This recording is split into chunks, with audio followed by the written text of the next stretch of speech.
Métropole aussi bascule à gauche. Vendredi soir, c'était donc le passage de relais entre Philippe Briand et Wilfried Schwartz à la présidence et l'élection des 20 vice-présidents, dont 8 pour la cité Tourangelle. La ville a désormais un poids plus important dans l'intercommunalité, ce qui devrait aider la majorité élue à mener ses projets de transition écologique. Monsieur le Président, puisque c'est ainsi que maintenant, il vous faudra apprendre à être appelé. Wilfried Schwartz est le nouveau visage de Tours Métropole. Le maire de la Riche revêt le costume de président sous le regard bienveillant, presque paternel de celui qui cède sa place, Philippe Briand, qui n'a pas retenu ses larmes. Faut pas me faire des trucs comme ça. Passé l'émotion, Wilfried Schwartz a pris les commandes de la première séance métropolitaine.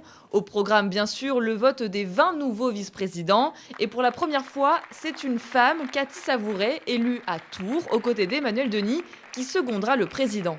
Donc c'est à la fois une grande fierté et puis un challenge à relever, avec une envie de porter un beau projet métropolitain, qui soit vraiment un projet basé sur la lutte contre le réchauffement climatique, parce que c'est pour les générations futures, c'est vraiment crucial.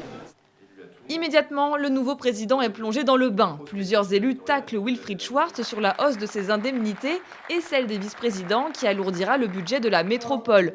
Une décision justifiée par le choix de Schwartz d'abandonner son travail pour se consacrer pleinement à la présidence. Après ce premier léger démêlé, le président sait qu'il devra à ses 300 000 administrés la plus grande transparence.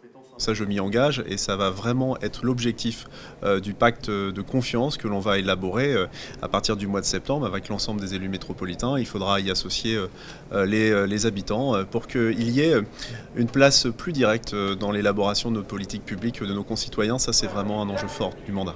La seconde ligne de trame, l'urgence écologique et des travaux en matière d'urbanisme et de logement sont à la liste des projets des 6 prochaines années.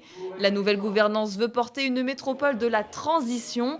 Le travail commencera dès le 27 juillet, date du premier conseil métropolitain de l'ère Schwartz.